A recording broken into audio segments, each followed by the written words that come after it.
আমি এখন আমাদের শ্রদ্ধেয় মেজর জেনারেল প্রকৌশলী আব্দুল মতিনকে তার সেই গুরুত্বপূর্ণ প্রেস ব্রিফিং শুরু করার জন্য বিশেষ অনুরোধ করছি।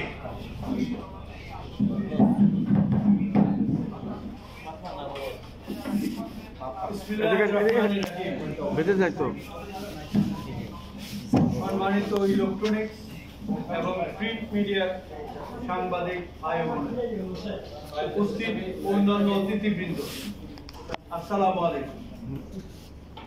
আমার সম্পর্কে আমার অত্যন্ত ঘনিষ্ঠ এবং ভালো মিয়ার কর্নেল হক বলেছেন, আজ থেকে প্রায় 15 বছর আগে একটি দুর্ঘটনা ঘটে গিয়েছিল যেটা পৃথিবীর ইতিহাসে বিরল,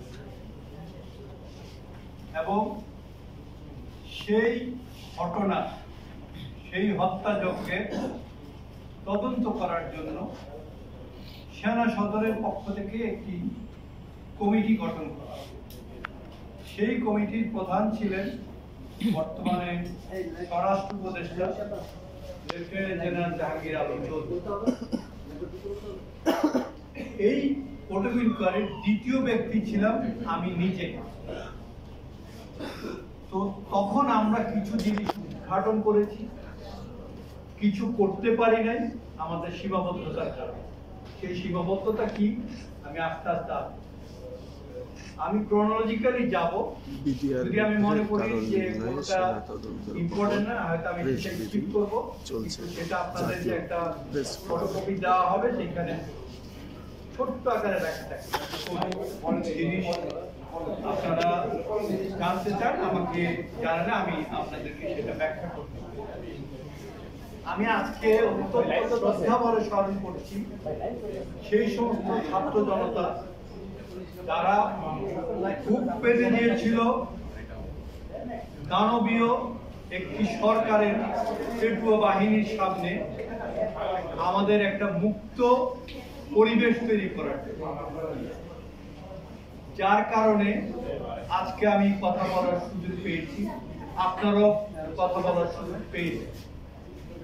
আমি মহান আল্লাহ তাআলার কাছে সেই সমস্ত শহীদদের, যা তাদেরকে যেন জান্নাতুল ফেরদৌস নসিব করে, এবং যারা আহত হয়েছেন তাদের জন্য দ্রুত সুস্থতা দান। 2009 সালে 25 এবং 26 ফেব্রুয়ারি নারকীয় হত্যাযজ্ঞে যে সমস্ত অফিসার এবং 57 জন অফিসার এবং 17 জন বেসামরিক ব্যক্তি মারা গিয়েছেন, তাদের আত্মার মাগফিরাতের জন্য দোয়া করি। আল্লাহ তাআলা তাদের সবাইকে যেন শহীদের মর্যাদা দান করেন এবং তাদের পরিবারের ধৈর্য ধরার তৌফিক দান করেন, এবং তারা যেন একটা সুষ্ঠু বিচার পায়, সেটাও আমি আশা করি।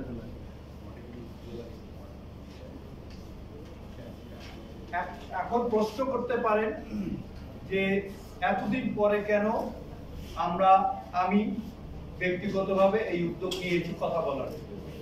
প্রথম কথা হচ্ছে, এটা সেনা বাহিনীর তদন্ত আদালত ছিল।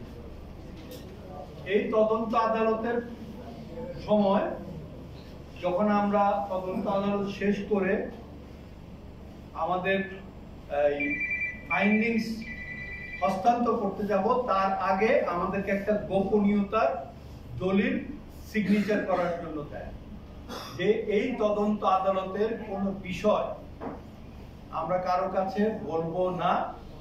আর দ্বিতীয়টা ছিল, আমরা কোনো কাগজ আমাদের সাথে রাখবো না। তো আমি একমাত্র ব্যক্তি, আমি সেই গোপনীয়তার দলিলে সই করিনি। প্রথম কারণটা ছিল, আমার কাছে মনে হয়েছে এটা আমার প্রতি একটা ইনসাল্টিং ব্যাপার।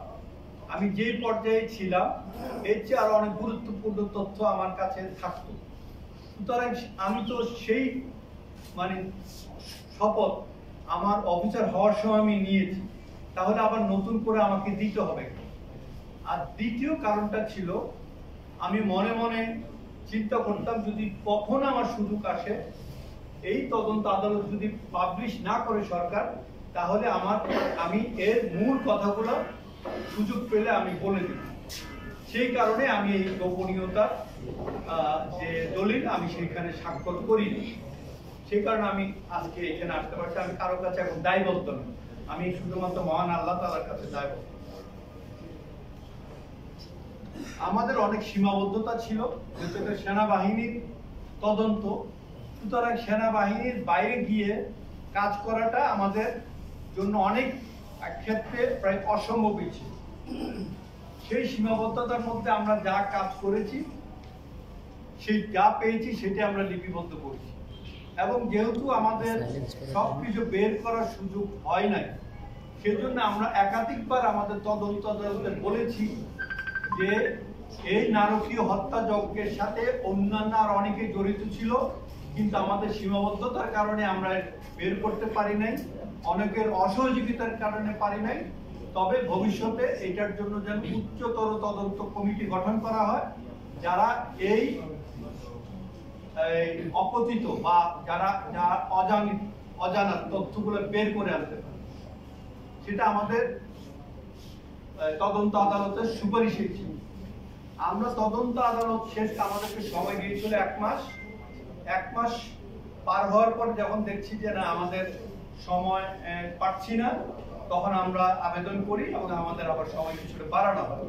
পরবর্তীতে আমরা মে মাসের 5 তারিখ প্রায় এতটুকু উঁচু তদন্ত আদালতের যে ফাইন্ডিংস, স্টেটমেন্ট, সুপারিশ, এই সমস্ত জিনিস সহ আমরা এটা সেনা সদরে সেনা প্রধানের কাছে হস্তান্তর করি। তো এছাড়া সেনাবাহিনীতে গঠিত তদন্ত কমিটির কার্যকলাপের মাধ্যমে উদ্ঘাটিত তথ্যাবলী যে মেজর ইস্যুগুলো উদ্ঘাটিত হয়েছিল, সেগুলো আমি মোটামুটি আজকে আলোচনা করব। অনেক জিনিস আপনারা জানেন, সেগুলো আমি রিপিট করব না। এখানে আমি আরেকটা জিনিস উল্লেখ করতে চাই, আমাদের যে তদন্ত কমিটি করে দেওয়া হয়েছিল সেটার জনসংখ্যা ছিল একটা সীমিত।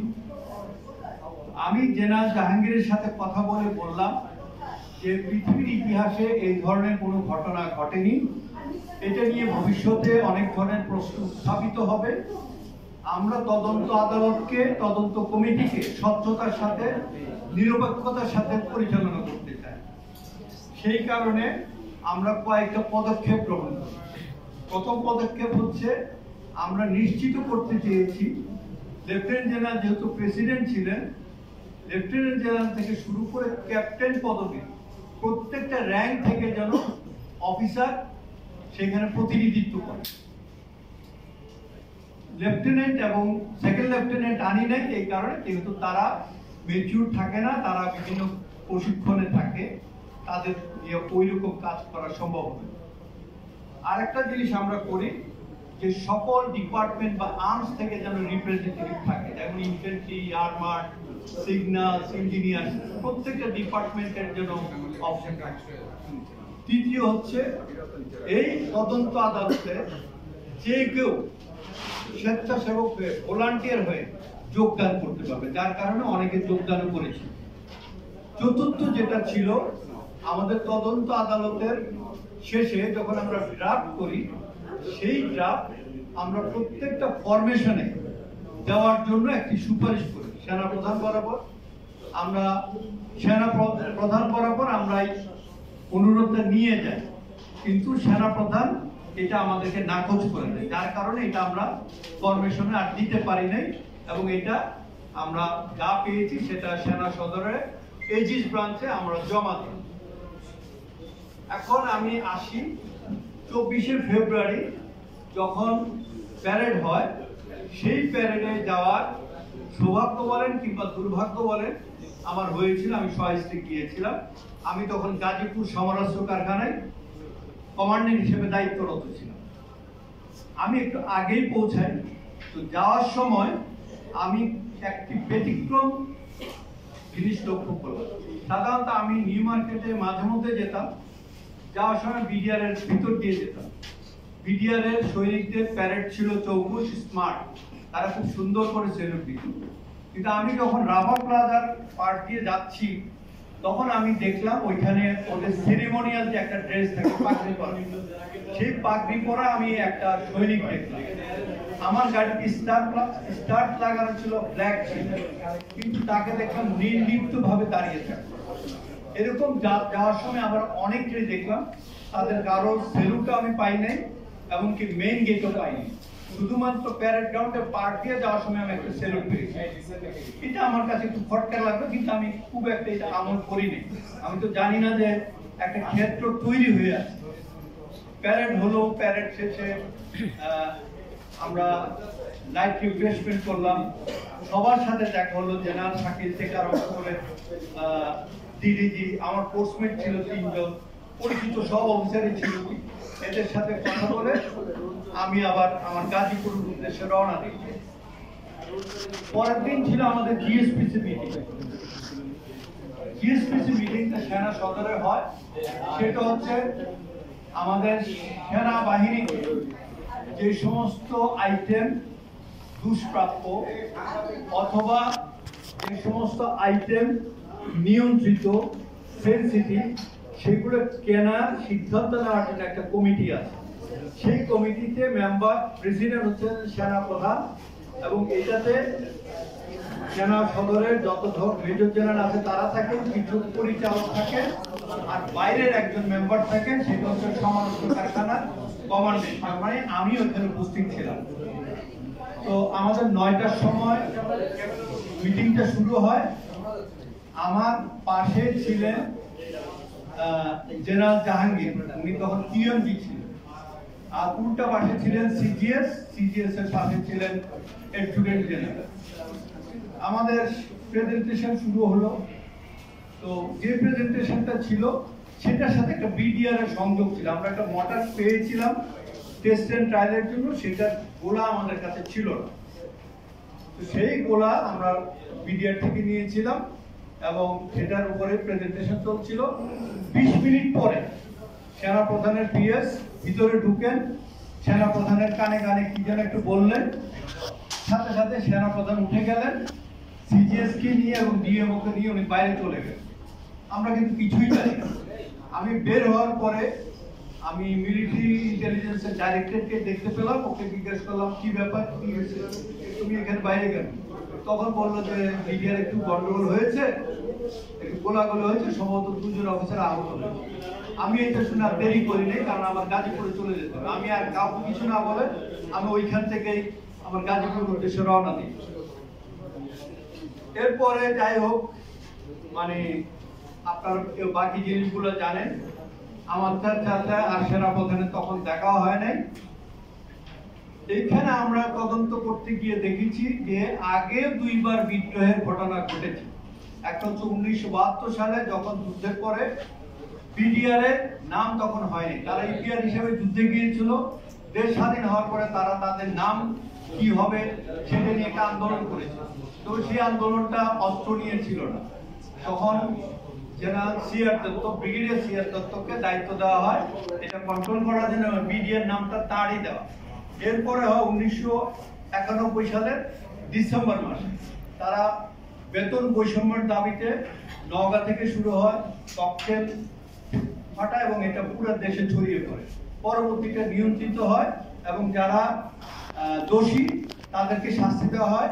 দুঃখজনক হলেও সত্যি, তারা এই ধরনের কাণ্ড করার পরেও সর্বোচ্চ শাস্তি, যিনি লিডার ছিলেন তার 6 মাসের জেল, 100 টাকা জরিমানা। তো এই সমস্ত কারণে তাদের কাছে একটা এই ব্যাপারগুলো মনে হয়েছে যে খুব স্বাভাবিক ব্যাপার, কি আর হবে। এইখানে এই যে নারকীয় হত্যাকাণ্ডটা হলো, আমার মনে হয় এই ক্ষেত্রটা অনেক আগে থেকেই তৈরি করা হয়েছে। এটা শুধুমাত্র ওই দিনের জন্য, ডাল ভাত অপারেশনের জন্য বা বেতন বৈষম্যের জন্য হয়নি। সেখানে ইচ্ছাকৃতভাবে কিছু গুজব ছড়ানো হয় অসন্তোষ তৈরি করার জন্য। সেই গুজবগুলোর মধ্যে ছিল সেনা অফিসারের পরিবর্তে বিসিএস অফিসার দিলে খুব ভালো হয়, অবৈধ আয়ের অর্থ বন্ধ হয়ে যেটা গিয়েছে তারা আসলে এটা খুলে যাবে, অপারেশন ডাল ভাতে অনেক নিয়ম হয়েছে, তারা কিছু পায় নাই, সব অফিসাররা মেরে দিয়েছে।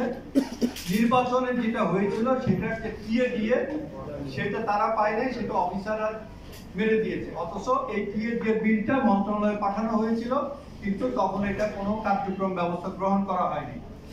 সেনাবাহিনীতে 2 মাস ছুটি পায় সৈনিকরা, তারা 1 মাস ছুটি পায়, সেজন্য তারা 2 মাসের ছুটির আবেদন করেছিল। তাদের একটা দাবি এটা নিয়ে অসন্তোষ ছিল।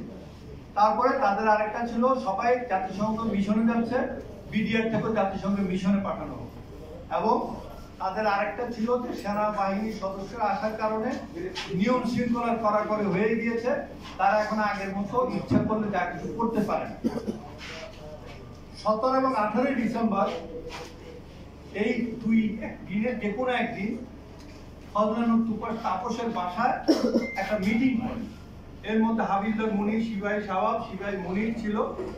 এবং নির্বাচনের আগে আরেকবার মিটিং করে সুবেদার তোরাব আলী অবসরপ্রাপ্ত একটি দল সেখানকার একটি নির্বাচনী অফিসে দেখা করে এবং ফজলানুর তাপসকে নির্বাচনে জিতিয়ে দেওয়ার আশ্বাস দেয় এবং তারপরে বলে যে স্যার আপনি আপনাকে জিতিয়ে দেব, আমাদের যে দাবি দাওয়াগুলো আছে সেটা সম্পর্কে আপনি জানেন, সেগুলো আমাদেরকে পূরণের ব্যবস্থা করে দিন। তখন তিনি বলেছিলেন যে ঠিক আছে তোমরা এগুলো লিখিত দিয়ে যাও, আমি প্রধানমন্ত্রীর সাথে কথা বলবো। তারপরে 28শে ডিসেম্বর নির্বাচনের আগের দিন সন্ধ্যায় দরবার হল সংলগ্ন মাঠে বেশ কয়েকজন সিপাহী পদবীর সৈনিক এবং অজ্ঞাতনামা কিছু বেসামরিক ব্যক্তিবর্গ যাদের নাম আমরা উদ্ধার করতে পারিনি, তারা সেখানে একটা মিটিং করে এবং মিটিং এর কারণ ছিল যে তাদের সেই দাবি দেওয়া সেটা নিশ্চিত করতে হবে। এরপরে নির্বাচনের পরে 2-3 দিন পরে সেইখানে নির্বাচন অফিসে মানে ফজলুল তাপসের তখন এমপি হয়ে গিয়েছেন, অজ্ঞাত একটা জিগাতলা স্কাই স্টার জায়গায় ওখানে নির্বাচন অফিস ছিল, সেখানে ফজলুল তাপসের সাথে দেখা করে এবং তাদের দাবি দেওয়া আবার পুনরুত্থাপন করে। ফেব্রুয়ারির 3 তারিখ বনানী শেখ সেলিমের বাসায় কয়েকজন ডিএডি জলিল, ডিএডি হাবিবুর মনির সহ আরো বেশ কয়েকজন তারা দেখা করে এবং শেখ সেলিমকে তাদের দাবি দেওয়ার ব্যাপারে জানায় এবং শেখ সেলিম বলেন যে আমি ব্যাপারটা দেখবো, তোমরা এটা লিখিত আমাকে দিয়ে যাও। তারপর এর মধ্যেই চলতে থাকে সেখানে উস্কানিমূলক তথ্য, সুবেদার গোফরান সহ আরো বেশ কিছু সিনিয়র কেসিও বিডিআর এর ভিতরে বিভিন্ন জায়গায় বলতে থাকে যে তোমাদের প্রতি অবিচার করা হচ্ছে, তোমরা অনেক এর সাথে জড়িত ছিল। অবসরপ্রাপ্ত কিছু জ্যেষ্ঠ কেসিও এবং এনসিও তারা বলতে থাকে যে দেখো আমরা আমাদের সময়ে আমরা মানে অনেক জায়গায় উপরি কামাই করেছি, তোমরা এটা করতে পারছো না, না করতে না পারলে তোমরা পারিটা এগুলো কিছু করতে পারবে না। আর এই যেখানে যদি আর্মি অফিসার থাকে এটা তোমাদেরকে করতে দিবে না, তোমরা বিসিএস ক্যাডারের জন্য দাবি জানাও। 16 ফেব্রুয়ারি মাগরিবের নামাজের পর সদর রাইফেল ব্যাটালিয়নের মাঠে একটা বৈঠক হয়। সেখানে সিদ্ধান্ত হয় যে অফিসারদেরকে জিম্মি করে তারা দাবি দেওয়া আদায় করবে। এখানে মানে সিপাহী পর্যায়ে, সিপাহী এবং করণিক পর্যায়ে এরা উপস্থিত ছিলেন। 18 ফেব্রুয়ারি 7:30টায় জাকিরের কোচিং সেন্টারে 1 ঘন্টা ব্যাপী একটি বৈঠক হয়। সেই বৈঠকে মানে প্রায় 10-12 জন উপস্থিত ছিল, এইখানে বেসামরিকও ছিল এবং সার্ভিং সৈনিকরাও ছিল। তারপরে 21 ফেব্রুয়ারি জানেন যে কিছু লিফলেট পাওয়া যায়, আরএসইউ কর্তৃক উদ্ধার হয়। এটার জন্য একটা কাউন্টার লিফলেট তৈরিও করা হয়, এটা কয়েকটা জায়গায় বিতরণও করা হয়। তারপরে একটি জিনিস হচ্ছে যে এই জিনিসটা যে আগে থেকে মানে পরিকল্পিত, সেখানে ডিএডি লুৎফুর রহমানের ছেলে, ডিএডি লুৎফুর রহমান তখন ঢাকায় থাকতেন, তার ছেলে ঢাকা কলেজে পড়তো, ডিএডি তৌহিদের বাসায় থেকে পড়াশোনা করত। যার ঘটনা ঘটার 3-4 দিন আগে ডিএডি লুৎফুর রহমান তার ছেলেকে নেত্রকোণে তাদের বাসায় নিয়ে দেন, কি কলেজ থেকে খোলা ছিল। তারপরে কর্নেল এলাহি যিনি মারা গেছেন, যিনি সর্বশেষ সেনা সদস্য মানে যাকে হত্যা করা হয় একদম 26শে ফেব্রুয়ারির ভোর রাতে। তার মোবাইলে একটা আমরা মেসেজ পাই, তখন সে মারা নেয়, তার মোবাইল ইয়ে করে সেখানে লেখা ছিল তার অফিসারদেরকে সে মানে একটা উপদেশ দেয়, সাবভার্সিভ অ্যাক্টিভিটি হওয়ার সম্ভাবনা আছে, তোমরা সাবধানে থেকো। সে তখন দিনাজপুরের সেক্টর কমান্ডার ছিল, কেবল জয়েন করে সে বিডিআর এর মানে সপ্তাহের এসেছে। 22শে ফেব্রুয়ারি বাড়তি নিরাপত্তা নেওয়া হয়, অফিসারদের কোয়ার্টার গার্ডে নিরাপত্তা দায়িত্ব দেওয়া হয়, ডিউটি দেওয়া হয়। এটা আমার কাছে মনে হয় একটা অ্যাবনর্মাল একটা সিচুয়েশন। সাধারণত কোয়ার্টার গার্ডে কখনো অফিসার ডিউটিতে থাকেন না। আমার 37 বছরের জীবনে আমরা কখনো এটা দেখি নাই। আমি 79 সালে কমিশন প্রাপ্ত, সে সময় আপনারা জানেন একটার পর একটা কু হতো, আমরা কোয়ার্টার গার্ডে ডিউটি দিতাম না, আমরা ইউনিটে থাকতাম। কিন্তু এখানে একটা নিয়ম করা হলো যে অফিসার কোয়ার্টার গার্ডে থাকবে। তারপরে 23শে ফেব্রুয়ারি এক সৈনিকের পাশে, আমরা সৈনিকের নামটা বের করতে পারি নাই, কয়েকজন ডিএডি একটা মিটিং করে। 24শে ফেব্রুয়ারি তো প্যারেড হয়, প্যারেড যাওয়ার আমিও ছিলাম, ওইখানে প্রধানমন্ত্রীদের বক্তৃতা অনুষ্ঠান শেষে চলে যান। তারপরে 24শে ফেব্রুয়ারি সন্ধ্যার পরে একটা অসন্তোষ তৈরি করার প্রচেষ্টা হয়। সেটা হচ্ছে যে বিভিন্ন জায়গায় বলা হয় যে আমরা আমাদের যে দাবি দেওয়া দিয়েছিলাম, প্রধানমন্ত্রী সেই দাবি দেওয়ার ব্যাপারে তার বক্তৃতায় কোনো ধরনের বক্তব্য প্রদান করেননি। তাহলে আমরা কি করবো? এটা আমাদের যে কষ্ট করে আমরা বিভিন্ন জায়গায় গেলাম, ওনারা কি বলেন নাই? তাহলে আমাদেরকে অন্য কোনো ব্যবস্থা নিতে হবে। তারপরে ওই দিন রাত্রে 7:30টায় 44 রাইফেল ব্যাটালিয়নের মাঠে একটা বৈঠক হয়। আনুমানিক 17 থেকে 18 জন ছিল, এর মধ্যে অধিকাংশ হচ্ছে যে সৈনিক। এরা যখন দেখছে যে এখানে কিছু ব্যক্তি আসছে যারা অপরিচিত, তখন তারা ওইখানে কোনো আলোচনা করা যাবে এটা উচিত মনে করে নাই, তারা এখান থেকে চলে যায়। তারা বিডিআর গেটের বাইরে গিয়ে, দরবার হলের কাছে যে গেটটা আছে তার বাইরে গিয়ে 200 গজ সামনে গিয়ে একটি কোচিং সেন্টার ছিল যেটা সিপাহী জাকিরের, সেটা ভাড়া দেওয়া ছিল, সেখানে গিয়ে তারা একটা মিটিং করে, প্রায় 1 ঘন্টার মতো একটা মিটিং। সেখানে যেই জিনিসটা মানে সিদ্ধান্ত হয়, ডিজি এবং ডিডিজি কে জিম্মি করা হয় এবং দায়িত্ব দেওয়া হয় জিম্মি করার জন্য। সিপাহী মাইন ডিজি কে জিম্মি করবে এবং ডিডিজি কে জিম্মি করবে সিপাহী কাজল, আর তাদের মাধ্যমে অন্যান্য অফিসারদেরকে জিম্মি করবে এবং তাদের মাধ্যমে বাকি দাবি দেওয়া তারা আদায় করে নেবে। তারপরে 24শে ফেব্রুয়ারি রাত্রে বেসামরিক ব্যক্তি মানে এগুলো আপনারা জানেন, আমি আর এটা মানে ইয়ে করতে চাই না। হ্যাঁ, তারপরে দরবার হলে জানেন যে সিপাহী মাইন ঢুকে বেহুশ হয়ে পড়ে, সিপাহী কাজল চলে যায়। এরপরে গুলির আওয়াজ হয়। গুলির আওয়াজের সাথে সাথে মানে ওই দরবার হলে যারা উপস্থিত ছিল বিডিআর সদস্য, তারা একযোগে মানে চারদিকে গ্লাস লাগানো ছিল, সেই গ্লাস ভেঙে বের হয়ে যায়। তো এইখানে একটা কথা আমরা শুনেছি, এটা আমরা কনফার্ম করতে পারি না। কে বলেছে যে বাইরে একটা ভিতর থেকে একটা শব্দ হয়, জাগো অথবা ভাগো। এই শব্দের সাথে সাথে সবাই মানে চলে যায়, শুধুমাত্র বিডিআর এর সিনিয়র কেসিও এবং রিলিজিয়াস টিচার ইনারা থেকে যায়, মানে রিলিজিয়াস মানে যারা কোরআন পড়বে তাদের ইয়ে করে চলে যাওয়ার পরে মানে তখন ডিজি হতভম্ব হয়ে, ব্যাপারটা হলো কি, তখন তিনি মানে ওই মধ্যে যে ওই যে দুজন যে সৈনিক মানে সিপাহী মাইন যে বেহুশের মতো পড়েছিল, তার যে অস্ত্রটা ছিল সেই অস্ত্র নিয়ে মেজর আজিজুল হাকিম গুলি ভরতেছিল, যেহেতু বাইরে গুলি হয়েছে সে গুলি করবে। তখন ডিজি বলছে যে ডোন্ট শুট, তুমি গুলি করবে না। তো চারিদিকে মানে এর মধ্যে গোলাগুলি শুরু হয়ে গেছে। ওনারা সব গ্রিন রুমে গিয়ে আশ্রয় নিলেন। আমার পাশে ডান পাশে যিনি আছেন তিনিও এখানে উপস্থিত ছিলেন।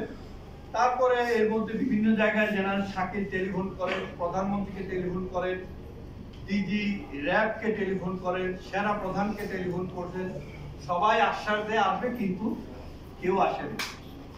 তারপরে DMO, director military operation, brigadier Zia, আমার ডান পাশে যে আছে, তাকে একটা টেলিফোন করে এবং অবস্থা কি জানতে চায় এবং বলে যে আমরা 2টা ব্যাটালিয়ন পাঠিয়ে। 10:30টার দিকে দরবার হলের ভিতরে বিদ্রোহীরা চিৎকার করে, যারা স্টেজের ভিতরের অফিসাররা ঢুকিয়েছিল তাদেরকে বাইরে আসতে। ওনারা যখন বাইরে আসে দেখে যে সবার মুখে ওই যে কাপড় বাঁধা, এগুলো হচ্ছে ফ্ল্যাগের কাপড়, লাল নীল হলুদ কাপড়, এবং হাতে সবার রাইফেল। তারপর বলে যে তোমরা বেরিয়ে আসো, তোমরা র্যাঙ্ক খুলো, তোমরা এক লাইনে দাঁড়াও, তোমরা শুয়ে পড়ো। এই অবস্থায় কয়েকজন অফিসার ডিজি এবং ডিডিজি কে বললেন স্যার আপনারা চলে যান। ডিজি এবং ডিডিজি যেই মুহূর্তে দরবার হলের বাইরে পা রাখলেন, সাথে সাথে একসাথে 4 জন গুলি করার, এবং একসাথে 4 জন। এই 4 জনের মধ্যে আমরা 2 জনের নাম খুঁজে পেয়েছি। সেই 2 জন হচ্ছে সিপাহী মুহিত, সিপাহী সেকান্দর। আর 2 জনের নাম আমরা বের করতে পারি নাই। এর মধ্যে একজন সম্ভবত ছিল সিপাহী সেকান্দর, এবং তখনই ওনারা ওইখানে মারা যায়। এরপরে কর্নেল এলাহিকে টেলিফোন করেন, তারই একজন ব্রিগেডের ফিরোজ অন্য জায়গা থেকে। তখন ওই মোবাইলটা, কর্নেল এলাহির মোবাইলটা ওর কাছে ছিল না, মোবাইল সবার গুলো কেড়ে নিয়েছে। মোবাইলটা ছিল একটা সৈনিকের হাতে। সৈনিকটা রিসিভ বাটনের, মানে স্টপ বাটনের পরিবর্তে রিসিভ বাটনে চাপ দিয়ে দেয়। তখন ওই মোবাইল অন থাকাতে ওই ব্রিগেডিয়ার শুনতে পাচ্ছিলেন। তখন সে বলছিল যে মানে এই গুলির আওয়াজ, গুলির অর্ডার হচ্ছে, ডিডিজি মারা গেছে, সাবাস, এই সমস্ত কথাবার্তা, আরো খুন হবে, এই সমস্ত জিনিস তিনি বলতে থাকে। তারপরে আরো অন্যান্য কিলিং হয়। এই কিলিং করার পরে এইখানে দরবার হলের কিলিং শেষ করে তার পিছনে একটা রান্না করার ইয়ে ছিল, যেহেতু দরবারে অনেক অনুষ্ঠান হতো, ডেকচি ছিল, বড় বড় ডেকচি, কয়েকজন ডেকচির আড়ালে লুকিয়ে ছিল। 12:30টার দিকে এখানে 2 জন সৈনিক প্রবেশ করে, তারা ডেকচির আড়ালে 3 জন অফিসারকে দেখতে পায়। এর মধ্যে হচ্ছে কর্নেল রেজা, কর্নেল আরেফি এবং লেফটেন্যান্ট কর্নেল সাজ্জাদ। এই 3 জনকে সেখানে গুলি করে, আর 2 জন খুঁজে পায়নি। এটা হচ্ছে যে কর্নেল আফতাব আর হচ্ছে মেজর ইকবাল। এদের মধ্যে একজন বেঁচে যায়, আরেকজন রাত্রেবেলা নিহত হয়। তো যাই হোক, এরপরে লুটতরাজ হয়, বিভিন্ন ঘটনা ঘটে, যেটা মানে আপনারা সবাই জানেন। তো আমি আর এগুলো নিয়ে বলতে চাই না। এরপরে আলাপ আলোচনার জন্য কিছু রাজনৈতিক ব্যক্তিবর্গকে পাঠানো হয়, এর সাথে তারা মিটিং করে। তারপরে হ্যাঁ, ওই যে নানক, তাপস, তারপরে আজম, ওয়ারশেদ হোসেন বেলাল, এবং হচ্ছে রেজা, এমপি রেজা, জাতীয় পার্টি, ওনারা সেখানে গিয়ে আলোচনা করার ইয়ে করেন, তাদেরকে ডাকেন। তারপরে তাদেরকে আশ্বাস দেন দাবি দাওয়া পূরণ হবে। তারপরে তাদেরকে দাওয়াত দিয়ে প্রধানমন্ত্রীর সাময়িক বাসভবন যমুনাতে নিয়ে যান। হ্যাঁ, এরপরে মানে ওই দিন শেষ হয়ে যায়, কিন্তু সেনাবাহিনী গিয়েছিল, ট্যাঙ্ক মুভ করেছিল, এপিসি মুভ করেছিল। আমাদের একটা ব্যাটালিয়ন ডেপ্লয়েড হয়েছিল। আমরা ডেপ্লয় 2 ভাবে হই, একটা হচ্ছে যে শান্তিকালীন সময়ে গিয়ে আমরা ডেপ্লয় হই, আর একটা হচ্ছে যে মানে বুলেটের এগেইনস্ট থেকে, এনিমির এগেইনস্ট থেকে। তো সেকেন্ড বেঙ্গল সেরকম ব্যাটালিয়ন, তারা যারা যুদ্ধে ছিল, জেনারেল শফিউল্লাহ ব্যাটালিয়ন, তারা পিলখানার চারিদিকে গিয়ে গুলির এগেইনস্টে তারা পজিশন নেয়।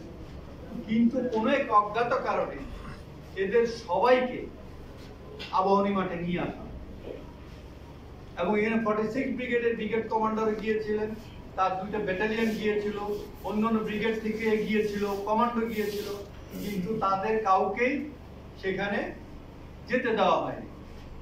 এবং বলছে যে উপরের একটা নির্দেশ। আজ পর্যন্ত এই পর্যায়ে এসেও এই ঊর্ধ্বতন কর্তৃপক্ষকে আমি এখন খুঁজে পাইনি। কোনো কিছু হলে ঊর্ধ্বতন কর্তৃপক্ষের নির্দেশ, কিন্তু এই ঊর্ধ্বতন কর্তৃপক্ষ জানি না এই অজ্ঞাতনামা ঊর্ধ্বতন কর্তৃপক্ষটা কে, বাংলাদেশের এই ঊর্ধ্বতন কর্তৃপক্ষ কে আমি এখন পর্যন্ত বিশ্বাস করেন আমিও একজন ঊর্ধ্বতন কর্তৃপক্ষ ছিলাম, কিন্তু আমাকেও শুনতে হয়েছে ঊর্ধ্বতন কর্তৃপক্ষের নির্দেশ। তারপরে 26শে ফেব্রুয়ারি সিদ্ধান্ত হয় যে অ্যাটাক করার জন্য যখন সিদ্ধান্ত এটা 2টার সময়, কিন্তু অ্যাটাক করবে হচ্ছে 3:30টায়। কিন্তু ওই ঊর্ধ্বতন কর্তৃপক্ষের নির্দেশে বলা হয় যেন এখন রাজনৈতিক সমাধানের চেষ্টা করছে, এখন যেন অ্যাটাক না করা হয়। তো শেষ পর্যন্ত সন্ধ্যা হয়ে যাওয়াতে সেই অ্যাটাকও বাতিল করা। এরপরে মানে তারপরে বাতিল হয়ে যাওয়ার পর আপনারা জানেন বিডিআর বিদ্রোহের আস্তে আস্তে পরিসমাপ্তি ঘটে, শান্ত হয়ে আসে। তারপরে আমরা আমাদের লোকজন যখন যায় সেখানে বিভিন্ন জিনিস দেখতে থাকে। আমি এই জিনিসগুলো যা বললাম অনেকেই জানেন, অনেক কিছু জানেন না। আমি কিছু ব্যক্তিবর্গের নাম বলবো আলোচনায়, যা আমাদের কোর্টবিংকে এসেছে। আমরা এগুলা অধিকতর তদন্তের কারণে বা আমাদের সীমাবদ্ধতার কারণে আমরা এগুলো কনফার্ম করতে পারি না। প্রথম কথা হচ্ছে যে সেইখানে লেফটেন্যান্ট কর্নেল শামস একজন অফিসার ছিলেন, যিনি 44 রাইফেল ব্যাটালিয়নের সিও ছিলেন, যে ব্যাটালিয়নটা বিদ্রোহের নেতৃত্ব দিয়েছিল। এই অফিসারটা হচ্ছে যে 14 লং কোর্সের অফিসার। এবং কাকতালীয় সেটা হচ্ছে যে এই ব্যাটালিয়ন বিদ্রোহ নেতৃত্ব দেওয়া সত্ত্বেও এই ব্যাটালিয়নের কোনো অফিসার মারা যায়। দ্বিতীয় হচ্ছে 14 নং কোর্সে কোনো অফিসার মারা যায়। তৃতীয় হচ্ছে ডিজি সব অফিসারকে বলেছিলেন go back to your unit, bring them back, I will motivate them. কিন্তু সকলেই তাদের ইউনিটে গিয়েছিল, কিন্তু এই অফিসার সে তার অফিসে যায়নি, সে ব্যাটালিয়নে যায়নি। সে একজন বিএডির বাসায় বা একজন বিডিআর এর সদস্যের বাসায় সে আত্মগোপন করে, তাকে নিয়ে যায়, তাকে তার দুজন গিয়েছিল তাকে ধরে নিয়ে যায়। এবং সে ওইখানে নায়েব সুবেদার ইসমাইলের বাসা, সেই বাসায় সে ছিল পুরো ঘটনার সময়। সে ওখানে উপস্থিত ছিল। সে কোর্ট ইনকোয়ারিতে আমাদেরকে বলেছে সে খাটের তলে লুকিয়ে ছিল। একাধিকবার বিদ্রোহীরা তাকে খুঁজতে আসে, কিন্তু তাকে খুঁজে পায় না, সে খাটের তলে ছিল। কিন্তু যার বাসায় লুকিয়েছিল তার পরিবারের সদস্যরা বলেছে যে তিনি সেই তাকে লুকাতে দেখেন নাই, তিনি বরঞ্চ টিভিতে দেখতেছিলেন কি হচ্ছে। তিনি বিভিন্ন সময় বিভিন্ন জায়গায় টেলিফোনে যোগাযোগ করছিলেন। তার কিন্তু এসএসএফ পোস্টিং হওয়া ছিল, মানে কথা ছিল যে তিনি অনুষ্ঠান শেষে এসএসএফ জয়েন করবেন। আরেকটা ব্যাপার হচ্ছে সেই সময় প্রধানমন্ত্রী সেই অনুষ্ঠানের সময় আমরা সাধারণত একটা জায়গায় গেলে ওখানে একটা লোকাল সিকিউরিটির ব্যবস্থা করি। তিনি ছিলেন সেই বিডিআর এর প্রধানমন্ত্রীর যাওয়ার সময় চিফ সিকিউরিটি অফিসার। আবার একই ব্যাটালিয়নকে দায়িত্ব দেওয়া হয় দরবার আয়োজন করা। তো এই ধরনের একটা জাতীয় পর্যায়ের অনুষ্ঠানে অন্য অফিসার থাকা সত্ত্বেও একই ব্যক্তিকে আমরা 2টা টাস্কিং করি, এটা আমাদের নিয়ম। আপনিও করবেন না যে ওর একটা দায়িত্ব দিচ্ছে আরেকজনকে দায়িত্ব দিই। একই ব্যক্তিকে আপনি প্রধানমন্ত্রীর ওই এলাকার জন্য নিরাপত্তার দায়িত্ব দিলেন, আবার একই ব্যক্তিকে দরবার আয়োজন করার দায়িত্ব দিলেন কেন? এই প্রশ্ন আমার কাছে উত্তর আমি পাইনি। এরপরে হচ্ছে সে যার সাথে তার টেলিফোন, আমরা টেলিফোন লক বের করেছি যে ওইখানে যে গাড়িটা ঢুকেছিল প্রধানমন্ত্রীর একটা বুলেট প্রুফ গাড়ি, সেই গাড়ির মানে ড্রাইভারের আমরা লক মানে টেলিফোন লক চেক করে দেখেছি।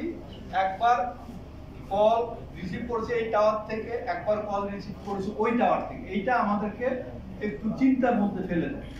তারপর দেখলাম যে নাম্বারে টেলিফোন করেছে এটা কর্নেল শামসের নাম্বার বা যে বাসা ছিল ওই বাসা থেকে। তো কিন্তু এগুলো সে আমাদের কিছুই বলে না।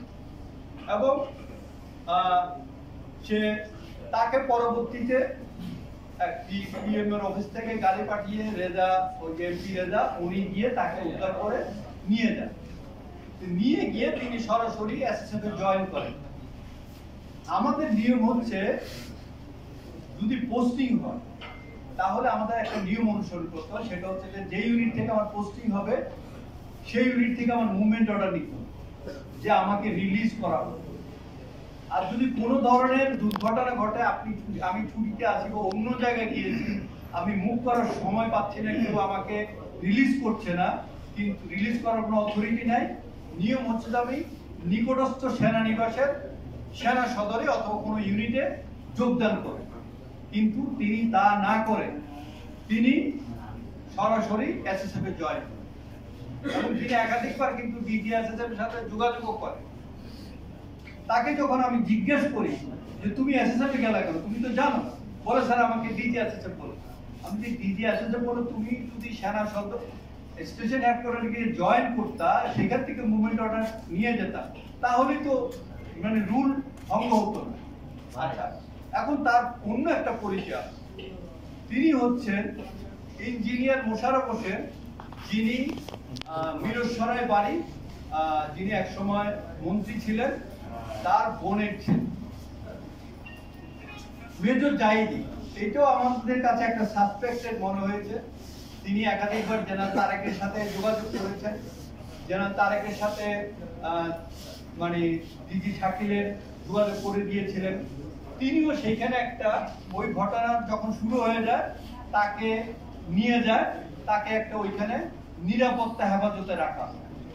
হ্যাঁ, তিনিও আমাদের কাছে বিভ্রান্তিমূলক তথ্য প্রদান করেন এবং তাকেও এইভাবে উদ্ধার করে নিয়ে যাওয়া, মানে যেভাবে কর্নেল শামসকে নিয়ে যাওয়া সে নিরাপদেই ছিল এবং সেখান থেকে সে উদ্ধার। আমি আরেকটা জিনিস বলতে ভুলে গিয়েছি, কর্নেল শামস অনেক লম্বা, সে বোরকা পরে কিন্তু একবার চেষ্টা করেছিল বের হয়ে যাওয়ার, হ্যাঁ, কিন্তু তার লম্বা হওয়ার কারণে যে বোরকা পরেছিল সেই বোরকাটা খাটো হওয়ার কারণে সে প্ল্যান পরিত্যাগ করে এবং পরবর্তীতে যখন আমাদের প্রমোশন বোর্ড হয় আমাকে ডিজিএসএসএফ অনুরোধ করে তার প্রমোশনের জন্য যেন আমি কোনো ভেটো না দিই।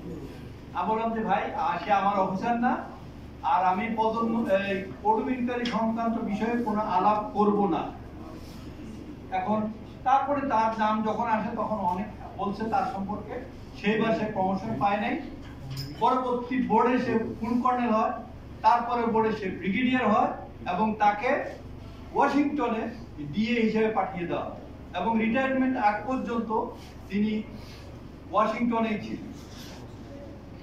ডিজিএফআই আমাদের একটা ভাইটাল অর্গান এবং এখন সেটা হচ্ছে যে ভীতিকর একটা অর্গানাইজেশন হয়ে গিয়েছে আমাদের সবার জন্য।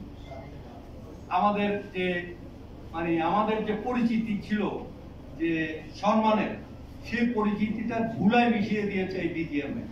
তার আগেও পলিটিক্যালি ব্যবহৃত হয়েছে, কিন্তু 2009-এর আগে এইভাবে হয়নি। তার একটা দানব তৈরি করেছে। সেই ডিজিএফআই সেই সময় 9:25 এখানকার যে ডিজিএফআই যে রিপ্রেজেন্টেটিভ বিডিআর ছিল, সে প্যারামিলিটারি ফোর্সের যে অফিসারটার দায়িত্বে ছিল মেজর মর্তুজা, তাকে 9:25 খবরটা দেয় যে এখানে গোলাগুলি হচ্ছে, এখানে অসন্তোষ তৈরি হয়েছে। সে তাতে তাতে কর্নেল আলমাসকে জানায়, এখানকার Dhaka dead commander colonel Almas সরাসরি ডিজিএফআইতে যান। সেই সময় সেখানে বসা ছিল র্যাব 2-এর কর্নেল শামসুজ্জামান সিও। হ্যাঁ, তিনি ঘটনাটা জানতে পারেন যে বিডিআরে একটা ঘটনা ঘটছে। তিনি সাথে সাথে দেরি না করে বেরিয়ে পড়েন। তার গাড়িতে প্রায় 7-8 জন র্যাবের সদস্য ছিল, এসএমজি লোড করা, এবং তিনি আবার অন্যান্য জায়গায় খবর দেন সবাই যেন বিডিআর ওইখানে চলে যায়। এর মধ্যে তার সাথে গুলজারের যোগাযোগ করে, যেহেতু গুলজারও র্যাবে ছিল, শামসুজ্জামানও র্যাবে ছিল, গুলজার র্যাব থেকেই বিডিআরে গিয়েছে। সেই কারণে যোগাযোগটা বলছিল তুই চলে আয়, এরা ভীতু, তুই ঢুকে পড়, এরা পালায় চলে যাবে। তো সে 5 নম্বর গেটে যায় এবং বলছে তুই দরবারের এদিক যা। সে 5 নম্বর গেটে গেছে, যাওয়ার পরে যে ঢুকতে যাবে, এর মধ্যে তার সাথে আরো অনেকেই যোগ করেছে, প্রায় 30 জনের মতো, 30 থেকে 35 জন। সে একটা ফিগারটা বলতে পারে নাই, বিভিন্ন জায়গা থেকে তার সাথে জড়ো হয়েছে তাদের সবার হাতে ছিল এসএমজি এবং র্যাব কিন্তু অস্ত্র গোলাবাদ দিয়ে মুভ করে। তখন প্রথমে তাকে কর্নেল রেজানু র্যাবে পোস্টিং ছিল, তিনি করেন, বলে জানান যে তোমাকে ভিতরে যেতে মানা করি। পরবর্তীতে তিনি মেজর জেনারেল হন এবং তিনি অ্যাম্বাসেডর হিসেবে দায়িত্ব পালন করেন। তিনি একটি রাজনৈতিক দলীয় পরিচয়ও বহন করেন। তারপরে এরপরে যখন জামান মানে তারপরে তৈরি হচ্ছিল কর্নেল গুলজারের অনুরোধের প্রেক্ষিতে, সে সময় ডিজি হাসান, র্যাবের ডিজি হাসান মাহমুদ, তিনি টেলিফোন করেন যে না আপনাকে ঢুকতে হবে না, উপর থেকে নির্দেশ দেওয়া হবে। তো সেই র্যাবের ডিজি হাসান আমাদের কোন স্টেটমেন্ট দেন নাই, কিন্তু তিনি পরবর্তীতে পদোন্নতি পান, তিনি আইজিপি হন এবং আইজিপির টেনিউর শেষ হওয়ার আগেই তাকে স্পেনের রাষ্ট্রদূত নিয়োগ করা। আমরা এরপরে হচ্ছে ডিজিএফআই যে এরপর তো আমাদের তদন্ত কমিটিতে যখন আমরা কাজ করি, আমাদের তথ্য দরকার ছিল, যে তথ্য ছিল ডিজিএফআই কাছে, র্যাবের কাছে, কারণ তারা ওখানে প্রেজেন্ট ছিল। ঘটনার পর তারা অনেক তাদের নজরদারি বাড়িয়েছে। আমরা ডিজিএফআই কে চিঠি লিখি যে আপনাদের যে সমস্ত অফিসার বা সদস্য পিডিআর এর ওইখানে কর্মরত ছিল জানে, তাদেরকে ফটোবিনকারীতে স্টেটমেন্ট দেওয়ার জন্য পাঠানো অনুরোধ করি। তো প্রথমে ডিজিএফআই জেনারেল মোল্লা ফজলে আকবর, উনি মেজর জেনারেল ছিলেন, ব্রিগেডের থেকে মেজর জেনারেল হয়েছেন, তিনি জেনারেল জাহাঙ্গীর আলম চৌধুরীকে টেলিফোন করেন যে ডিজিএফআই থেকে কোনো ব্যক্তি ফটোবিনকারীতে স্টেটমেন্ট দিতে যাবে না। তো জেনারেল জাহাঙ্গীর আমাকে বলেন নাই, জেনারেল জাহাঙ্গীর জেনারেল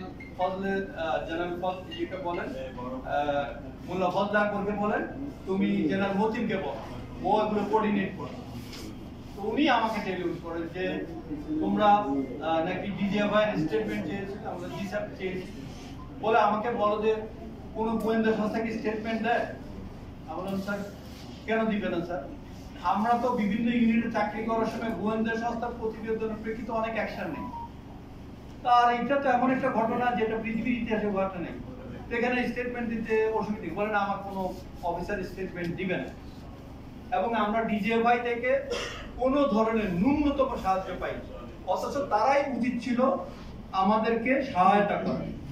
এবং আমি যেটা শুনেছি ওইখানে উঁচু উঁচু বিল্ডিং এ যারা থাকতো আশেপাশে, তাদের অনেকের কাছে ভিডিও ছিল, সেই ভিডিওগুলো নাকি ডিজিএফআই রিপ্রেজেন্টেটিভরা গিয়ে নিজেরা গিয়ে এটা ডিলিট করেছে। সেই ভিডিওরে ঘটনার সময় brigadier general Alam signal sir, তিনি সেইখানে পোস্টিং ছিলেন, তিনি মনিটর করতেছিলেন টেলিফোন কনভারসেশন করে। তিনি ডিজিএফআই তখন ওই প্রধানমন্ত্রীর বাসা থেকে এসে যখন বললো স্যার বলে তোমরা বেশি কথা বল, এত কিছু হচ্ছে না, তো বললেন স্যার আমি এখানে দেখতেছি মনিটর করতেছি, বলে না ঠিক আছে এটা মনিটর করো। তারপরে পরবর্তীতে সে ফটোবিনকারীর একটা সদস্য হতে চেয়েছিল ব্রিগেডিয়ার আলম, কিন্তু ব্রিগেডিয়ার আলমকে তো সদস্য হতে দেয় নাই, তাকে একদিনের নোটিসে পোস্টিং করে যশোর পাঠিয়ে দেওয়া এবং তার কোনো ফেয়ারওয়েল দেওয়া। আমাদের আরো কিছু প্রোগ্রাম আছে, আমি সবগুলো বলছি, আমি বলে আপনার আচ্ছা তাড়াতাড়ি বলে এনএসআই থেকে আমরা কোনো সাপোর্ট পাইনি। সুবেদার তোরাবালি, আচ্ছা সুবেদার তোরাবালি তিনি ছিলেন একটা মাস্টার মাইন্ড ওই এলাকার, উনি অবসরপ্রাপ্ত। একটু করে বিষয়টা কথা বলেন না, বিষয়টা অত্যন্ত জরুরি, এটা ডিটেইলস বলতে হবে আপনাদের, যাতে কাজ থেকে আপনারা যেতে পারেন, বিকজ আজকে উনি একটা সুযোগ পেয়েছেন, ওনাকে বলতে দেন।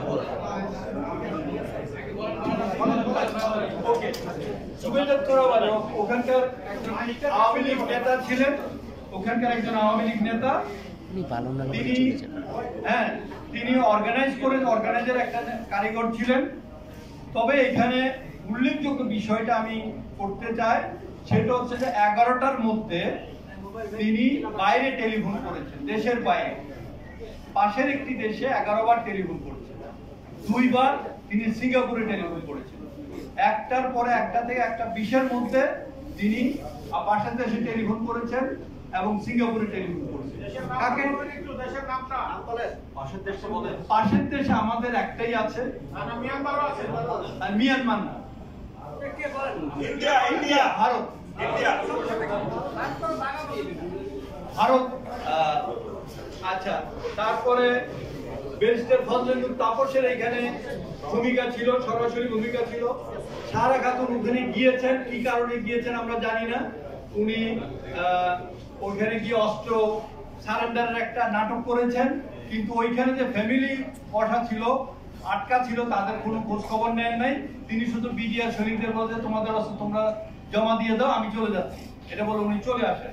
তারপর হচ্ছে যে সোহেল তাজ, উনি স্বরাষ্ট্র প্রতিমন্ত্রী ছিলেন, উনার কোনো ভূমিকা দেখি নাই, কিন্তু আমরা শুনেছি তিনি যারা খুনি তাদেরকে বাইরে পাঠানোর ব্যাপারে সুবিধা করে দিয়েছিলেন, এবং এটা আমাকে বলেছিলেন জেনারেল এরশাদ, যেটা এটা আমাদের কুটুমিনকের এই নামগুলো আমরা আনতে পারিনি আমাদের সীমাবদ্ধতার কারণে। হ্যাঁ, এবং জেনারেল এরশাদ আমাকে বলেছেন, আমি জানি কারা কারা এই প্লেনে করে খুনিদেরকে বাইরে পাঠানোর ব্যবস্থা করেছে।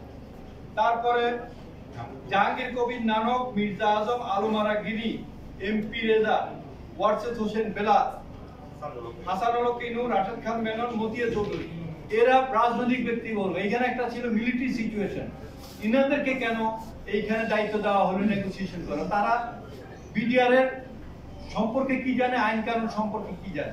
কেন কোনো সিনিয়র বা যারা বিডিআর সম্পর্কে মিলিটারি অফিসারকে দায়িত্ব দেওয়া হলো না?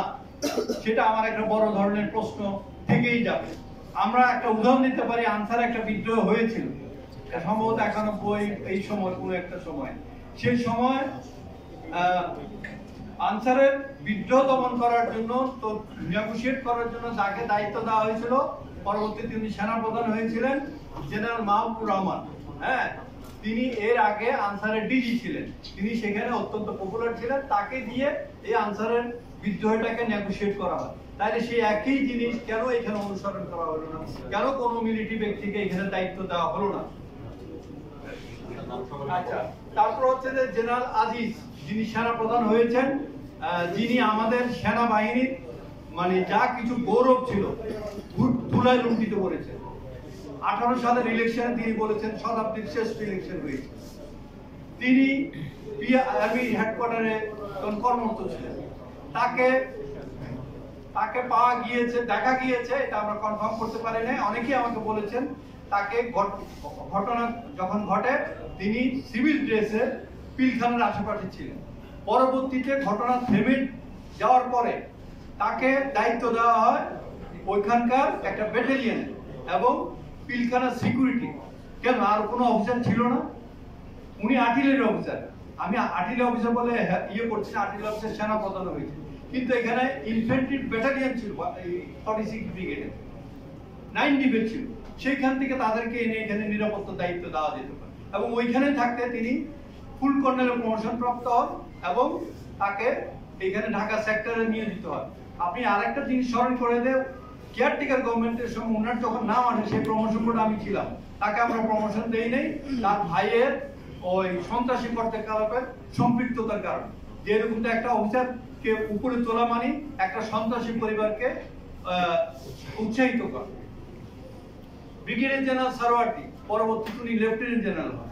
উনি তখন এনডিসি করছিলেন, তিনি কোনো দায় দায়িত্বের মধ্যে পড়েন না। তিনি কি কারণে যমুনাতে চলে যান, সেখানে গিয়ে উনি বিভিন্ন ওই যারা আলোচনার জন্য গিয়েছে তাদেরকে বলেন তোমাদের কিছু হবে না, হ্যাঁ তোমরা ঠান্ডা থাকো, তোমাদের ইয়ে করা হবে। তারপরে উনি তাদেরকে ইয়ে করতে ওখান থেকে আরেকজনের টেলিফোনের মাধ্যমে ডিএডি রহিমের সাথে কথা বলেন, তিনি একই কথা বলেন না তোমাদের দাবি দেওয়া ইয়ে করা হবে। তিনি কেন একটা ছাত্র হয়ে কোনো দায় দায়িত্বের মধ্যে না পড়েও তিনি কেন যমুনাতে গেলেন? তারপরে মোল্লা ফজল আকবরের কথা বলেছি, যেটা ডিজি ভাই ছিলেন, তিনি ওই আমি শুনেছি জেনারেল তারেকের সাথে মিলে যে মানে ইয়েকে যারা অর্ডন করেছিল তাদের উইথড্র করে আবাহনী মাঠে নিয়ে আসার জন্য। সেনাবাহিনী গিয়েছে ওইখানে যুদ্ধ করার জন্য, আবাহনী মাঠে ফুটবল খেলার জন্য যায়নি। কেন তাদেরকে সেখান থেকে উইথড্র করে নিয়ে আসা হলো? কেন একটা কর্ডন করা পরিস্থিতি থেকে একদম মানে অনিরাপদ জায়গা যারা ভেগে যাচ্ছিল, কর্ডন থাকলে তারা ভেগে যেতে পারতো না, কেন এই নিরাপত্তা বেষ্টনীটাকে ভেঙে সবাইকে নিয়ে বলা যে গোলাগুলি হচ্ছিল? তো আমরা তো গোলাগুলি ফেস করতে অভ্যস্ত, তো গোলাগুলি ছাড়া কি আমরা যুদ্ধে যাবো নাকি? এরপরে হচ্ছে মেজর জেনারেল মঈনুল হাসান, যিনি বিডিআর হন, তিনি ব্রিগেডিয়ার জেনারেল হিসাবে, তিনি আমার সিনিয়র, তিনি অতিক্রান্ত হন, মানে তিনি প্রমোশন পান নাই। তিনি ব্রিগেডিয়ার জেনারেল হিসেবে এএফডব্লিউসি ফোর্সের প্রধান প্রশিক্ষক ছিলেন এনডিসিতে। তিনি একটা জন্য স্মরণ করিয়ে দেই যে তিনি জিয়াউর রহমান হত্যা মামলার একজন আসামি ছিলেন, পরবর্তীতে তিনি খালাস পান। অনেকদিন তিনি অন্তরীণ ছিলেন, বন্দী ছিলেন। পরবর্তী তিনি ব্রিগেডিয়ার হন এবং এমনি ভালো অফিসার। তিনি এনডিসিতে ব্রিগেডিয়ার হিসাবে পোস্টিং থাকেন। সেই সময় তাকে পদোন্নতি দিয়ে বিডিআর বানানো। আমার কথা হচ্ছে যে এই ধরনের পরিস্থিতিতে আমরা এমন কাউকে পাঠাই না যার কমান্ড এক্সপিরিয়েন্স নাই। এটা এমন একটা সিচুয়েশন, আপনাকে পাঠাইতে হলে কমান্ড এক্সপিরিয়েন্সের লোক পাঠাতে হবে, যিনি ডিভিশন কমান্ড করেছে, তারপরে ফোর্স কমান্ড করেছে। এইরকম অফিসার তো আমাদের অভাব ছিল না। হঠাৎ করে সেখানে ব্রিগেডিয়ার জেনারেল মঈনকে প্রমোশন দিয়ে তাকে কেন এখানে পাঠানো হলো? দ্বিতীয় কথা হচ্ছে যে ডিজির যে বাসাটা ছিল, আমরা তখনও তদন্ত শেষ করিনি। এখানে অনেক আলামত ছিল, গ্রেনেড ছিল, মানুষের রক্তের দাগ ছিল, মানে গুলাগুলি ছিল ওইখানে।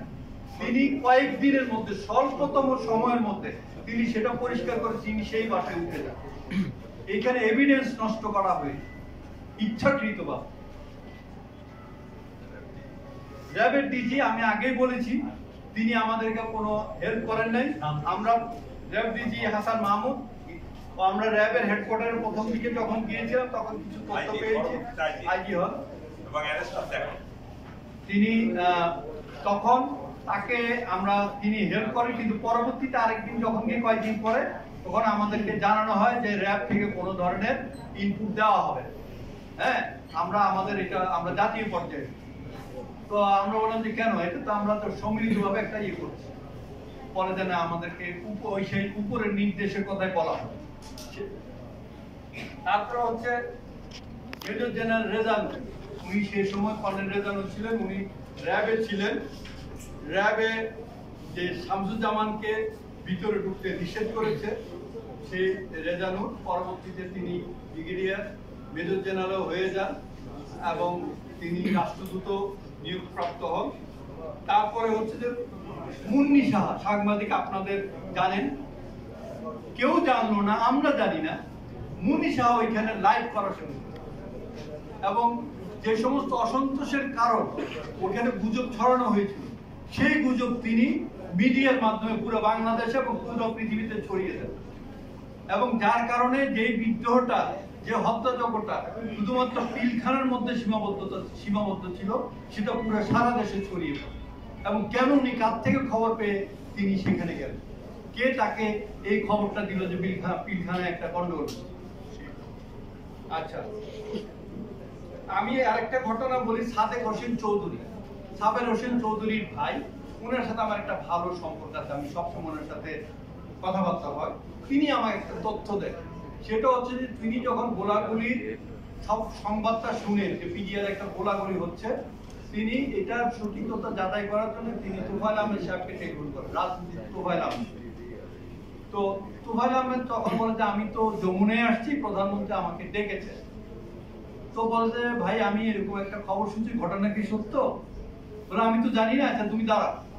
তো উনি মোবাইল অন রেখে তৎকালীন প্রধানমন্ত্রীর সাথে কথা বলে জানতে চান বিডিআর কি কোনো গোলাগুলি হয়েছে কিনা। প্রধানমন্ত্রী তখন বলে না না, কোনো গোলাগুলি হচ্ছে। গোলাগুলি যদি না হয়ে থাকে, কোনো যদি অসন্তোষ না হয়ে থাকে, তাহলে প্রধানমন্ত্রী যমুনায় এই সমস্ত সিনিয়র নেতাদের কেন দাওয়াত দিলেন? এই প্রশ্নটা আমরা উত্তর খুঁজে পাইনি। তারপরে হচ্ছে ওই যে অ্যাম্বুলেন্সে করে কিছু বের হয়ে যায়, কারা বের হয় সেটা জানি না। তারপরে প্লেনে করে নাকি কেউ একটা গ্রুপ দুবাই চলে যায়, বিশেষ করে উনি গ্রুপ। হ্যাঁ, এটা আমি জেনারেল এরশাদ সাহেব আমাকে কনফার্ম করেছেন, উনি একসময় রাষ্ট্রপতি ছিলেন, উনি নিশ্চয় আমার চেয়ে খবর, এবং ওনার ভাগ্নে মারা গিয়েছেন, সেই জন্য উনি আমাদের চেয়ে খবর বেশি রাখেন। তো এরপরে হচ্ছে আরেকটা জিনিস, ওইটা আপনাদের এখানে লেখা নেই, প্রধানমন্ত্রী থাকতেন তখন সুধা সদন, উনি যাওয়ার কথা হচ্ছে গণভবন তখন পরিষ্কার পরিচ্ছন্ন হচ্ছিল, কারণ গণভবনে কেউ থাকতো না। তাহলে ওনার হঠাৎ করে গণভবনের পরিবর্তে তড়িঘড়ি করে সুধা সদন ছেড়ে যমুনায় কেন গেলেন? এবং যখন গিয়েছেন তখনও কিন্তু এখানে রং করেছে, সে রং শুকায় নাই, সেই রঙের গন্ধ ছিল। এবং আমার কাছে অনেকে বলে, আমি যমুনায় যাই নাই কখনো, যে যারা ওইখানে সিনিয়র অফিসার গিয়েছিল তারা বলছে যে, কয়েকজন বলছে যে আমাদের গায়ে এই জানলার রং বা দরজার রং কাপড়ে লেগে গিয়েছিল ইউনিফর্ম। এত তাড়াহুড়ার কি ছিল যে মানে যমুনায় যেতে হবে? উনি তো এতদিন ছিলেন, কে তাকে মানে এই উপদেশটা দিয়েছে? তো এই জিনিসগুলো আমরা বের করতে পারি নাই, কারণ আমাদেরকে কেউ সহযোগিতা করে না। এরপরে আমি আগেই বলেছি 2009 সাল থেকে আমি অপেক্ষায় ছিলাম এই তথ্যগুলো আপনাদের সামনে উপস্থাপন করার জন্য। মহান আল্লাহ তাআলার কাছে শুকরিয়া আদায় করছি, আমি আপাতত উপস্থাপন করতে পারছি, এবং প্রার্থনা করতাম তিনি যেন সেইটুকু সময় অন্তত আমাকে বাঁচিয়ে রাখেন, যাতে আমি আমার এই কথাগুলো বলে যেতে পারি। কেউ বলুক আর না বলুক, আমি যেন আমার মনের দুঃখটা শেয়ার করে যেতে পারি। কারণ যারা মারা গিয়েছে তারা আমার খুব ক্লোজ। এখানে 3 জন আমার কোর্সমেট ছিল, আমার একজন ক্লাসমেট ছিল, স্কুল লাইফের ক্লাসমেট, একসাথে সেনাবাহিনীতে জয়েন করেছি, এক রুমে থাকতাম। 3 দিন পরে তার রিটায়ারমেন্টে যাওয়ার কথা ছিল। সে আমাকে প্যারেডের দিন চেয়ারে বসিয়ে দিয়ে আমাকে বলেছিল কানে কানে, 3 দিন পর আমি কিন্তু পেনশনে চলে যাচ্ছি, টেনশন লাইফে চলে যাচ্ছি। হ্যাঁ, সে চলে গিয়েছিল টেনশন লাইফে, তার সাথে আমার কোনো কথা হয়নি। আমার সবচেয়ে ঘনিষ্ঠ বন্ধু, আমার 3 জন কোর্সমেট, আমার অনেক ছাত্র, তাদেরকে আমি হারিয়েছি আজীবনের জন্য। আমি তাদের পরিবারটাকে কি মানে দিব, সান্ত্বনা দিব? আমি কথা বলতে পারি না তাদের সাথে, চোখ নিচু করে ফেলে। আমি তো সেনাপদ বাহিনীর একটা উচ্চতম কর্তৃপক্ষ ছিলাম, আমি তো পারি না তাদেরকে রক্ষা করতে। আমি মনে করি এই হত্যাকাণ্ডের শুধুমাত্র অপারেশন ডাল ভাতের জন্য কিংবা রেশন বৃদ্ধির জন্য হয়নি। আমি মনে করি এটি দীর্ঘদিনের পরিকল্পিত হত্যাকাণ্ড, যার মাধ্যমে বাংলাদেশকে দুর্বল করার পরিকল্পনা করা হয়েছে, একটি দেশের করদার্য বানানোর জন্য। এই পরিকল্পনায় যুক্ত ছিল দেশের কিছু বিশ্বাসঘাতক এবং বাইরের একটি দেশের চক্রান্ত। এই হত্যাযজ্ঞের হাত ধরে এসেছে 5ই মে শাপলা চত্বরের হত্যা, গণহত্যা, ভোটারবিহীন নির্বাচন, শিক্ষা ব্যবস্থা ধ্বংস, বিচার ব্যবস্থা ধ্বংস, আর্থিক খাত ধ্বংস, দুর্নীতির মহা উৎসব, গুম খুনের অবাধ রাজত্ব, রোহিঙ্গা ক্রাইসিস সহ আরো অনেক কিছু, যারা আপনারা জানেন, আমার চেয়ে বেশি জানেন। দয়া করে একটি দেশ বলছেন, এই দেশটা কোনটা, এটা একটু বলবেন আমাদের কাছে। বলা হয়েছে ইন্ডিয়া, বারবার বলা হয়েছে, আপনারা শোনেন নাই, বলা হয়েছে। আচ্ছা, আপনার চাওয়াটা কি এখন? আমি বলছি,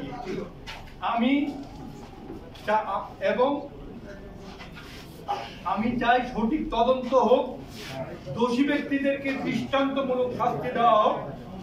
না হলে আমরা যে আন্দোলনের দ্বিতীয় একটা মুক্ত দেশ পেয়েছি, সেই মুক্ত দেশ আবার মুক্ত উপড়ে পড়বে।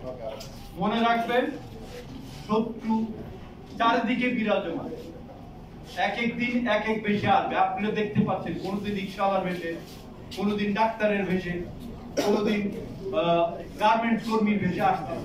এরা আসবে, এরা ষড়যন্ত্র চালিয়ে যাবে। 25 বছরে যে লুটতরাজ করেছে, সেটা হঠাৎ করে এই মস্তক চলে যাবে এবং ছেড়ে দিবে, এটা আমি বিশ্বাস করি। আমি একজন সিনিয়র সেনা কর্মকর্তা হিসেবে আমি বিশ্বাস করি বিপ্লবের প্রতি বিপ্লব হয় এবং এই প্রতি বিপ্লব কোনোভাবে হবে। তো যেই ঘটনার সূত্র ধরে বাংলাদেশের আজকের এই পরিস্থিতি, সেই ঘটনার যদি দৃষ্টান্তমূলক শাস্তি না হয় তাহলে আর কোনো কিছুরই শাস্তি বিচার হবে না, সেই বিচারও ওই অবিচারেই থেকে যাবে। এবং এই তদন্ত আদালতের সাথে যারা জড়িত ছিল অথবা যারা বিভিন্ন সময়ে প্রতিবাদ করেছে তাদেরকে চাকরি থেকে অব্যাহতি দেওয়া হয়েছে অথবা তাদের কারো পদোন্নতি হয়নি। যারা পদলেহন করেছে, যারা সাপোর্ট দিয়েছে, তারা তরতর করে উপরে উঠে গিয়েছে। আমি চাই যাদেরকে চাকরি থেকে অব্যাহতি দেওয়া হয়েছিল তাদেরকে, যাদের বয়স আছে তাদেরকে পুনরায় চাকরিতে নেওয়া হোক, তাদেরকে ক্ষতিপূরণ দেওয়া হোক। সবশেষে আমি বিডিআরের একজন শহীদের কথা বলে শেষ করব। ক্যাপ্টেন নূর আমার আত্মীয়, তার লাশ আমরা আইডেন্টিফাই করতে পারি না। সেটা 5 জনের লাশ আমরা আইডেন্টিফাই করতে পারি নাই। এর মধ্যে বিডিআরের যিনি সিনিয়র জেসিও ছিলেন তিনি, কর্নেল গুলজার, ক্যাপ্টেন নূর আরো 2 জন। এর মধ্যে একজনের লাশ মানে করা হয়েছিল ফিঙ্গারপ্রিন্টের মাধ্যমে অনেকদিন পরে। আর তো তার বাবাকে আমাকে সেনাপ্রধান বললো যে দেখো যে লাশগুলো তো মর্গে পড়ে আছে, 3 মাস হয়ে গেছে, এদেরকে তো দাফন করতে হবে, তুমি তোমার রিলেটিভকে বলো, মানে এর মধ্যে আছে, এই বাড়ি তো নাই। আমি আমার আত্মীয়কে বললাম যে চাচা আপনি এটা আপনার ছেলের লাশ এখানে আছে, এই 57 জনের মধ্যেই কি কবর আছে, এখানে আপনার ছেলের লাশ আছে। উনি আমাকে বলেছিলেন বাবা মুসলমান হয়ে ছেলের মৃত্যুতে ইন্না লিল্লাহি পড়ার সুযোগ পেলাম না। এই কথার উত্তর আমি কিভাবে দিব আপনি আমাকে বলেন। আমি মানে অস্বস্তিতে ছিলাম। আমি সেনা সদরের চাকরিকালীন সময়ে আমি এক পর্যায়ে ডিপ্রেশনে চলে গিয়েছিলাম।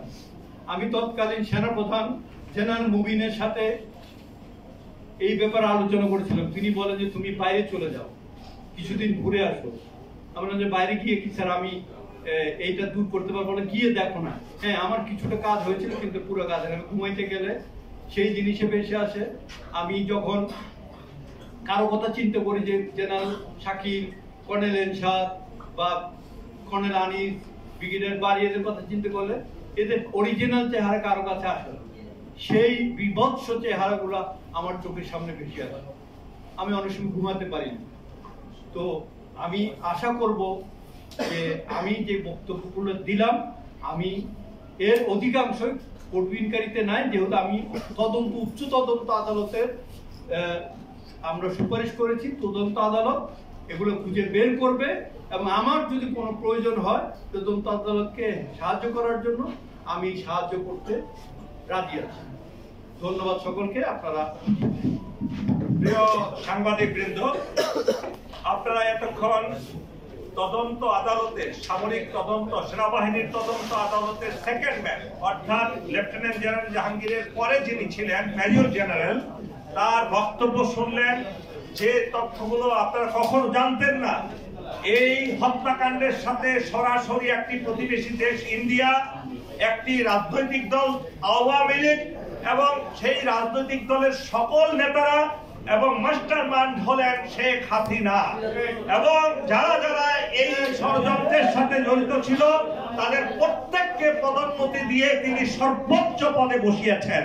আপনারা এতেই বুঝতে পারেন যারা যারা যে সামরিক নেতা, সামরিক অফিসাররা এই ষড়যন্ত্রের সাথে জড়িত ছিল এবং যে সকল রাজনৈতিক নেতারা জড়িত ছিল তাদেরকে বহু করে পদোন্নতি দিয়ে এই হাসিনা তাদেরকে, এই অসৎ নোংরা অফিসারদেরকে সর্বোচ্চ পর্যায়ে আসীন করেছেন। এখানে আমাদের সত্ত্বেও মেজর জেনারেল, আপনারা বুঝতে পারলেন আমি শুরুতে যা বলেছিলাম, অত্যন্ত সৎ, নির্ভীক, ইমানদার, দেশপ্রেমিক অফিসার না হলে কখনো এই তথ্য প্রকাশ্যে বলার সাহস হবে না। অনেকেই ছিলেন সেই তদন্ত আদালতে, কেউ তারা মুখ খোলেননি, কখনো খুলেননি। ভালোভাবে বুঝিয়ে বলার পরেও একটা অনুষ্ঠানে তাদেরকে জড়িত করা যায়নি। তারা বলেছে তাদের নানা সমস্যা হবে, নানা ধরনের ভয়ভীতির জন্য তারা বলতে পারেননি। আজকে মেজর জেনারেল আব্দুল মতিন তিনি বুঝালেন যে তিনি শুধু সামরিক অফিসারই নন, তিনি একজন সামরিক নেতাও বটে। আজকে যদি আপনাদের আর কোনো প্রশ্ন থাকে, আর সত্ত্বেও স্যার সেই জবাব দিবেন। আপনারা যদি কেউ প্রশ্ন করতে চান প্লিজ। আপনারা কারা কারা আছেন একটু নামগুলো বললে পরে আমাদের জন্য ভালো। আমি বলে দিচ্ছি, এখানে উপস্থিত আছেন জেনারেল মতিন, আমি colonel Mohammad Abdul Haque, colonel Kamruzzaman, brigadier general Morshed, colonel Aminul Islam, আর ক্যাপ্টেন শোয়েব।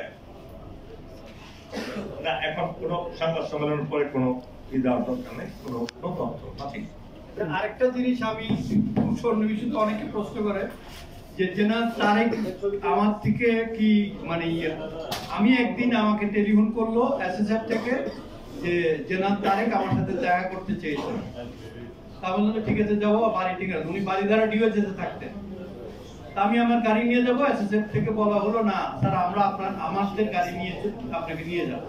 তা আমাকে নিয়ে গেলেন জেনারেল তারেকের বাসায় বাড়িধারা ডিওএসএ।